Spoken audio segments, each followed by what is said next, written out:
Welcome to another Greater Tax Returns Training Essentials. And in this video tutorial, we're going to share, we're going to continue with the series that pertains to preparing your clients.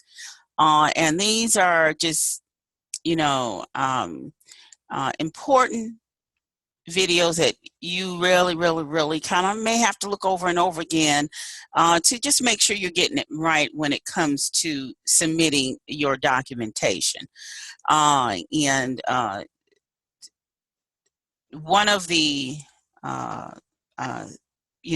noted features regarding greater tax returns as it relates to agents is the fact that you're able to conduct business all around the country, and through this process it just makes it easier for you to do so. So we're going to get started.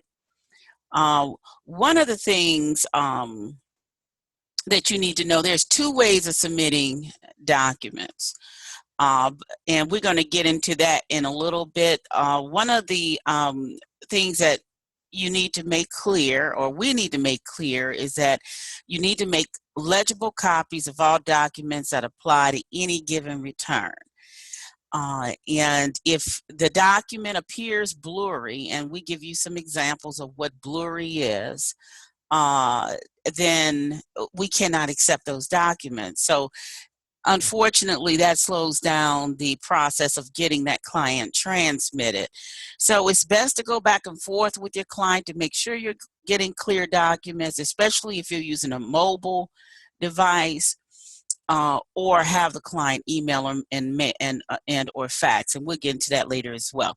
Okay, so one of the ways that you can submit documents is to upload documents into the tax preparation software by clicking on the DM Docs at the top of the navigation bar, and the yellow folder icon tab, which is right here. Okay. That's one way of doing it, and that's probably going to be the way we'll probably end up doing it after this year. Because one great thing about this is, if you can look down here at the lower left-hand area, you see the client's name. Well, any files that's uploaded that pertains to this client is right here in the system, and that's a good thing. You never have to look for any documents because they're right here in the client's folder. Now, how do you get them here is that you can have the client, for example, take a mobile image of the document, making sure that the client is up far enough, and on top of the image. Okay, for example, you lay the image flat on the desk, and you just, as far as you can go, try to hover over the document to make sure that you can see the image throughout the entirety of the inside the camera, and make sure that you have all four corners without cropping it, covered. They can actually email that document to you. You can download it on your desktop and upload it right here in the system. Okay, and it's just as simple as that. Now, ways to get documents to you expediently. Client can fax you your documents. Okay, they can. What we suggest, if you don't work in one of our greater tax returns locations, then we suggest you getting a fax number. Now, the beauty about the fax number is this: let's say your client faxes you your documents. You don't have to have a fax machine. The fax actually is sent to you through a portal fax. For example, right here, www.ringcentral.com fax portal. Okay, I just went backwards. Let's go back. Okay, and you have your own account, and in that account are all the faxes that have been faxed to you. So all you have to do is download them, and that's it, and then upload them so they can get to us. Okay, so faxing, we highly recommend. Your clients can go to like FedEx, Kinko's, or FedEx. A lot of libraries usually have them, but we're going to get into that later. Or number two, client can scan in a computer and email your documents back and front, walk them through the process if possible, get a business email account, for example, David Smith, and the example would be David as gtragent@gmail.com. Okay, so it's two things going on here. Number one, if your client has a computer, this is really one of the, I think one of the most effective ways to eliminate errors is to scan and email if the client knows how to do that. And if that's the case, then they can scan, email to you, and then walk them through the process to sending you an email. We're suggesting that you get a professional email, and we've suggested that in other video tutorials. It just makes, it just creates a professional image for you. We, believe it or not, we had a girl that had an email called Malaya Thick Diva at gmail.com, and I had to tell her, you got to change that up a little bit. And she did, but you need to be professional, and that's key. Another thing is that, let's say your client can email you, but they're able to scan because they don't have the internet. Well, one thing they can do, if they have a zip drive, one of those little drives you can stick in your computer, they can download it on that. So, that is so important to be creative as possible to get the documents to you. Again, you want to mention other areas where they can go. Okay, number three, if client does not have internet, add files to a zip drive and take it to services such as FedEx, internet cafes sometimes offer faxing, and also scanning services. The clients can go to the library and get you your documents and or faxing. So you have a variety of ways for a client to get those documents to you. Okay, now when we talk about photographing images, there's a wrong way and a right way of doing it. Okay, and when a client takes a photo, you have to make sure that they look at the photo before they send it to you to make sure it's clear. Even when you enlarge the photo, we've had situations where clients would take photos, and even when they enlarge the photo, it was blurry. And I just, so you have to stay on your client, remind your client that when they take pictures of their documents, and we have a couple of examples here. Have client or yourself using your mobile device hover over the documents as close as possible without cropping any of the document or identification or a social security card. Make sure client has enough light too, because we've had situations where a client would take pictures in a dark room and send a dark image, and they just took it just because they thought, I guess, that we were just going to have it on file since they had given the agent their information that's added on the questionnaire, the GTR client questionnaire. But no, that's not the case at all. You want to have clear documents, because if you want to compare the information that they give you, especially numbers, and letters too, because we've had situations where we had agents misspell clients' names. Okay, we had an agent that had the client names 3 or 4 different times in different documentation, and really didn't know the right name until we looked at the documentation. But the sad part about that, it was submitted.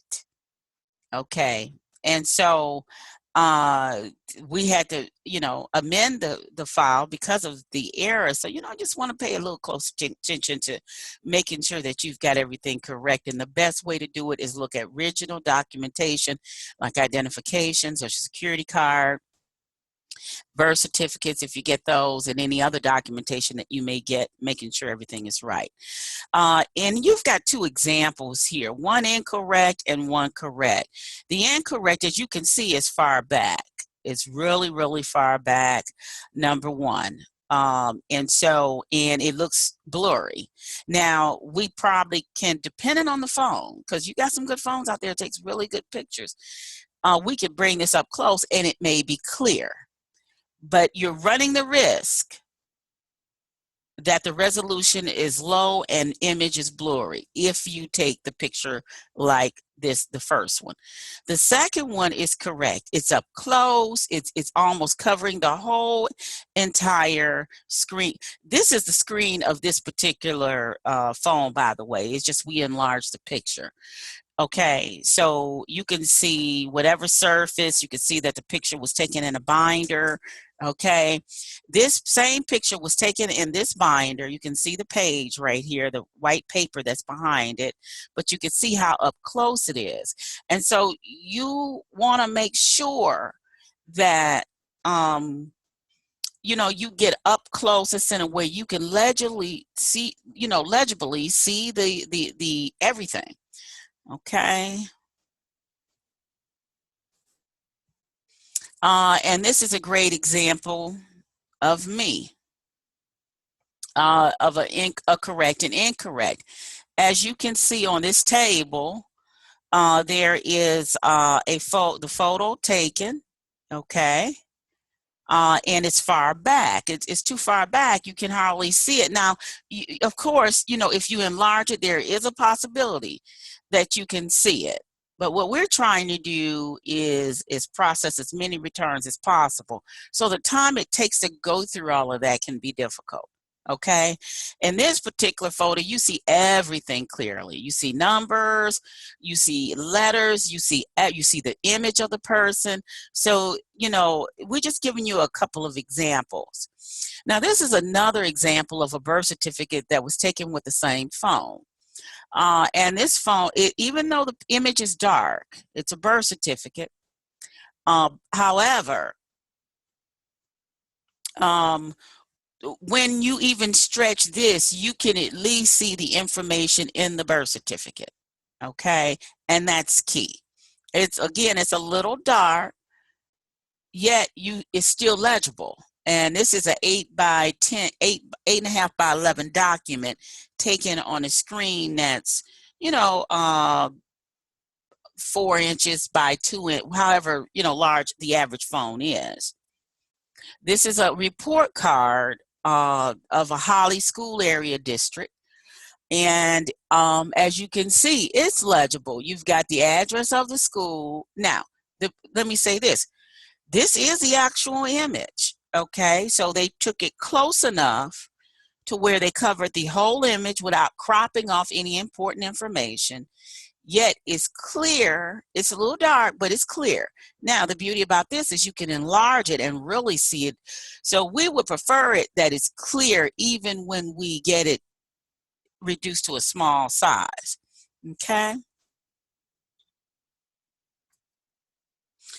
Now, this is a blurry example, and trust me, we've received this. And we, sometimes in the corporate office, we just look at each other like, okay, why would anyone send this in?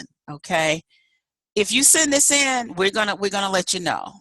Okay, we're gonna let you know the image is blurry, we can't see anything, and we have to see everything on the document. So you want to make sure that if anything is halfway blurry, then we can't take it, especially if we can't make out the information that's on the document. Another thing that you want to keep in mind, and because of the way we process returns, we want to make sure that the client takes a picture of themselves with their ID, okay? And that when we blow this up, we can actually see the information on their ID with a picture of them and them in the picture, Okay, and this is basically just to safeguard you, the client, and greater tax returns. Reason being is because a lot of these clients do not come into the office.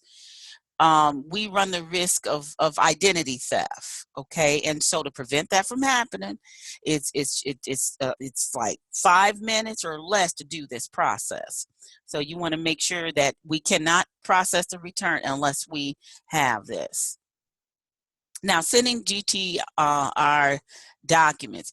If you or your client obtain legible images from mobile device, have them text or email docs to you. Keep a copy in a safe, secure place for 3 years. These are your copies. And that's so important. And in the last video presentation, we shared with you, we suggested getting a Gmail account. And I think the Gmail accounts are so useful, especially if you're in business for yourself until you actually purchase an email account. But to prevent from doing that, Gmail is good, and they have a great Google Drive. It's called a Google Drive, and it gives you the ability to upload documents and organize clients' information and all that kind of good stuff. So definitely want to do that. And these documents you can upload in that Google Drive and or download them on a zip drive or external hard drive, which we also recommend. Download docs to your computer and upload into a tax preparation software by clicking the DM Docs recommended or email. And that's just kind of reiterating what we had shared with you. Now, we're going into how to email documents. This is an alternative choice if you do not upload the documents in the tax preparation software. Okay. Email documents to greater tax after you get them. After you get your documents, after the client has emailed everything we need to process the return. And just think about that. We cannot process a return until we have all the documents necessary to process return, or it slows down the process. So that's why that checklist is so important. Let's see if we can go to it.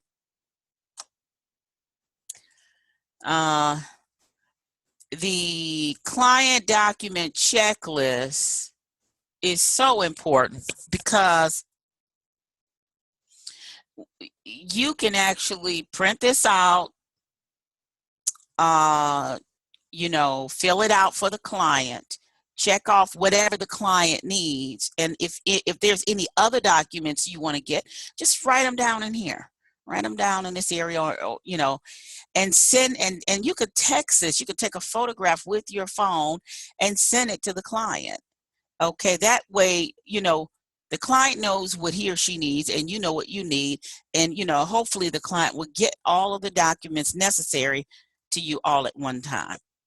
Okay, so in the email, and this is very, very, very important. When you email 2 greater tax returns, if you don't upload them in the tax preparation software and choose to email your files into greater tax returns, in the subject bar, add the title, client submission, with your name and the client's name. If you do that, if you do not do that, unfortunately, your file may be passed up, because we get thousands, I'd say hundreds of emails every day, and this could seriously be missed if it's not titled right. So again, in the subject bar, add in the title, client submission. Now, if you add only client submission, it might still get passed up because we're going to think it's an empty email. But if you add with your name and add client's name, then it's fine. Okay. For example, you can say client submission. This is an example how you can just type it up. Take a couple of seconds to type this up. Client submission, agent Jane Doe, client Mary Anderson. Bam, that's it. Okay. In the body of the email, in the email itself, you can,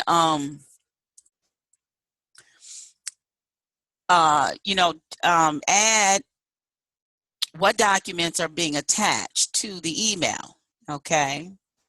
Now, depending on the client, there's not going to be many documents you're going to need outside of the client's ID, okay, Mary Anderson, or husband, or or whoever is a primary, and the spouse. Add copy of Mary Anderson and John Doe and James Anderson's ID. Copy of social security numbers, copy of birth certificates. And this gives you a grade of daughter Kim Anderson and son Anderson, W-2s Mary Anderson, health records, 1040 of prior year, okay? A mortgage statement attached, self-employment records attached. This is a great email right here, and a perfect email letting us know, number one, what's in the email, okay? And number two, it's titled correctly. So number one, now we know how to file this email. And number three, we know where everything goes. Okay, we know where everything goes. So this is a perfect email to submit. Now, preventing delays, that's key. So even though it may take your client a couple of weeks to get you the documentation, we prefer it all at one time. We do not prefer, I mean, we don't just prefer, we require that we get the documents all at one time, not in segments, because it's just too difficult to keep up with all of you. We don't have the manpower to keep up with sporadic emails coming from clients. So the best thing to do is, if you have a checklist, which we had shown you a little while ago, a minute ago,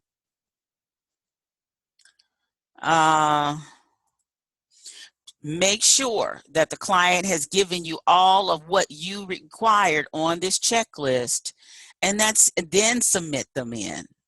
Don't submit them until you get everything you need from that client. So here it says, gather all documents necessary to complete the return. Please don't submit partial documents. Simply wait till your client has all documents necessary to process return. Another point to consider: check, and recheck, comparing what you see on client's documents to what you input to the client's application in the tax preparation software. Label all docs properly and keep a copy. Okay, so that is the end of this video tutorial. Thank you for joining us today, and we look forward to connecting with you in the next.